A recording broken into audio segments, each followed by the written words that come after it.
አንድ ሰው እንደዚህ አይነት ጥርስ ኖሮት ምን ማድረግ አለበት? የመጀመሪያው እንደዚህ የተሸረፉ ጥርሶች ካሉ ዝም ማለት ሳይሆን በተቻለ መጠን ቶሎ ወደ ሕክምና ተቋም በመሄድ መታከም የሚችሉበትን እድል መፍጠር።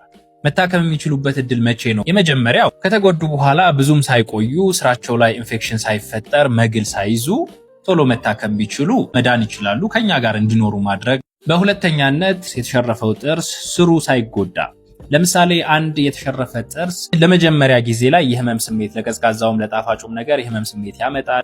ቀናትን፣ ወራትን፣ ዓመታትን እየደጋገሙ በሚመጡበት ሰዓት ላይ ለጊዜው ህመሙ የቆመው ጥርስ በተሸረፈው ቦታ ላይ ወደ ውስጥ እየገባ ወይም ደግሞ አፋችን ውስጥ ያሉ ጎጂ ባክቴሪያዎች በጥርሱ ውስጥ እየገቡ ስሩ ላይ መግል እንዲቋጠር፣ ይሄ መግል ደግሞ ሄደት መጣ የሚል ኢንፌክሽን እንዲፈጠርና ይሄ ኢንፌክሽን ደግሞ እየተስፋፋ ጥርሶቹን አቅፎ የያዘውን የድድ አጥንት እየጎዳው የሚመጣበት ጊዜ ይመጣል። እዛ ደረጃ ላይ ከመድረሱ በፊት ወደ ህክምና ተቋም በመሄድ ጥርሱ እንዲታከምና እንዲድን ማድረጉ ሞር